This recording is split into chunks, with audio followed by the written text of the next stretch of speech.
छोटी मोटी चांद डोलिया पावत कहार लावा। छोटी मोटी चांद डोलिया पावत कहार लागल। अरे माई जही डोलिया बैठे लिकवन बेटी सुसुकी सुसुकी रोवे। अरे मैं जे डोलिया बैठली कवन बेटी सुसुकी सुसुकी रोवे। के कर पापा कहबो, के कर मम्मी के मम्मी कहबो। ओ के कर पापा कहबो, के कर मम्मी के मम्मी कहबो। अरे स्वामी के कर पर हाथ धके सोइबो, अपनयम बिसारी देबो। हमारे मम्मी के मम्मी कही हो, हमारे पापा के पापा कही हो। अरे धनी हमारा ऊपर हाथ धके सोई हो, मम्मी के तू बिसारी दी हो, अपन मम्मी बिसारी दी हो।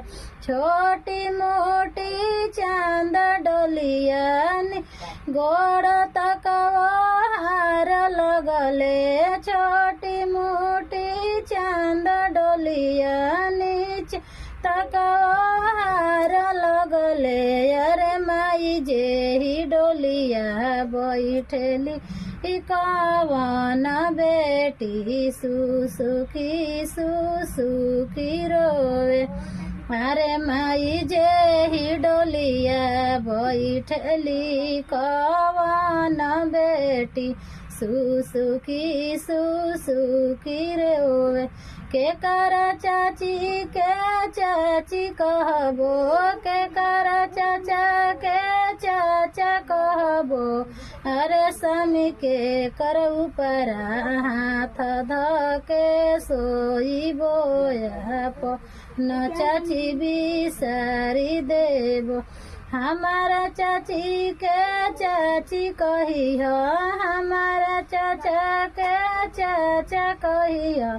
अरे धनी हमारा ऊपर हाथ धके सोई हो, अपन चाची बिसारी दी हो। छोटी मोटी चांद डोलिया नीचे तक हार लगले।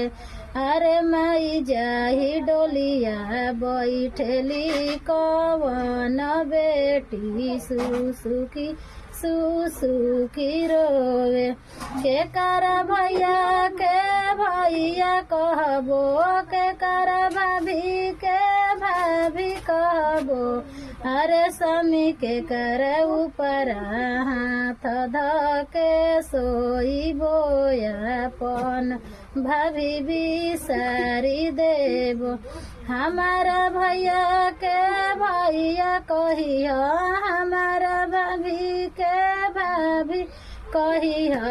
अरे धनी हमारा ऊपर हाथ धके सोई हो, अपन भाभी बिसारी दी हो, अपन भाभी बिसारी दी हो।